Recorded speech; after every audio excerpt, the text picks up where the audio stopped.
Hi, today I'm excited to introduce our method CABLD for contrast-agnostic brain MRI landmark detection using consistency-based regularizations.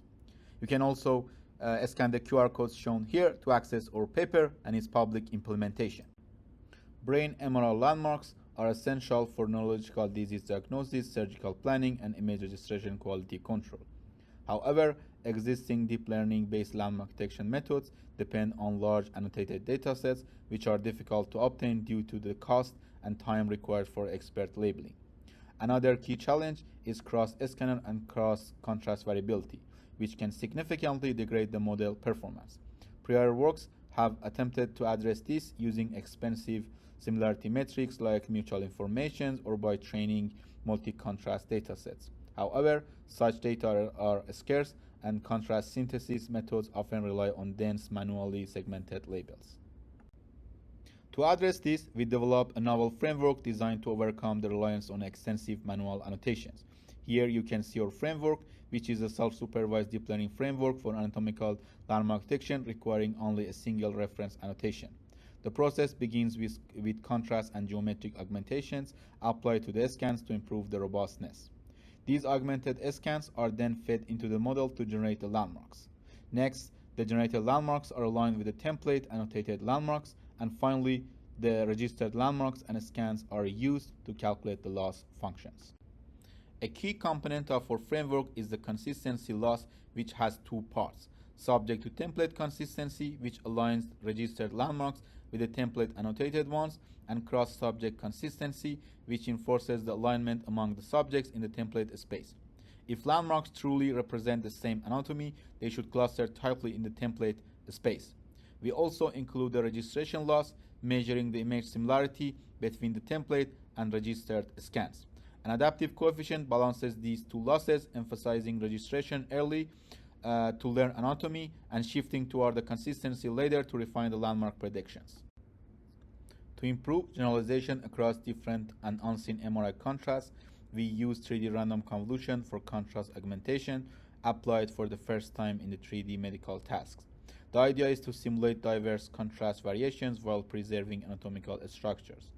We applied 5 random convolution layers with leaky ReLU activation, each using kernel size of 1 to avoid blurring and retain fine structural details. The filters are randomly initialized, so each pass produces different intensity patterns, generating many artificial MRI contrasts and helps the model to learn contrast invariant features.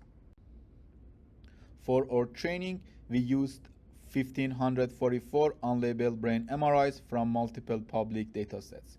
For testing, we used a FEEDS brain landmark dataset with 122 MRIs, each annotated with 32 anatomical landmarks. A FEEDS landmarks on the MNI ICBM 152 template served as a consistent anatomical reference for our training. We evaluated the landmark detection using two well-known metrics: mean radial error, or MRE, and success detection rate, or SDR. Here are the results on 3 T1 weighted MRI datasets. As shown, our method achieved the lowest MRE and highest SDR across the 3 T1 weighted MRIs, which demonstrates its effectiveness and high performance for detecting brain landmarks in MRI scans. To evaluate the generalization ability of our method to unseen contrast, we tested the model on the HCP-T2 datasets, which features an unseen contrast since the method was only trained on T1 weighted scans. As shown, the model achieved the second best performance, highlighting its adaptability to the new imaging contrasts. Here we represent a qualitative comparison of the landmarks detection results across all datasets. In these visualizations, red points represent ground truth landmarks, while blue points indicate automatically detected ones. As shown, the blue and red points align closely in most cases, demonstrating that our method achieves higher spatial accuracy and consistent localization across different contrasts and datasets. To evaluate the impact of random convolution and consistency loss, we conducted an ablation study by incrementally adding these components to the baseline. The results, as shown in the table, indicate that the consistency loss significantly reduced the MRE, while RC enhances the model generalization to unseen contrasts. Additionally, to assess the robustness of our method against rotation misalignments, we tested its performance under various level of augmented rotations applied to each scans. Our results shows that while methods like ANTS perform well under minimal misalignments, their performance declined with increasing rotation. In contrast, our method shows robust and consistent performance across a wide range of misalignments, even under large rotations.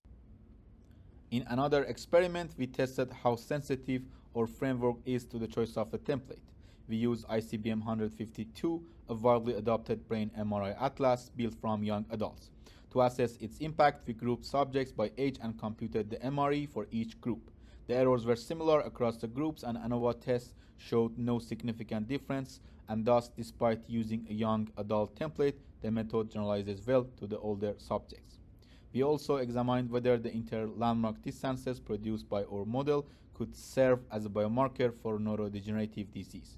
Following the prior works, we trained an SVM classifier on the predicted distances, achieving an F1 score of 81% for Parkinson's disease diagnosis and 93.5% for Alzheimer's disease diagnosis.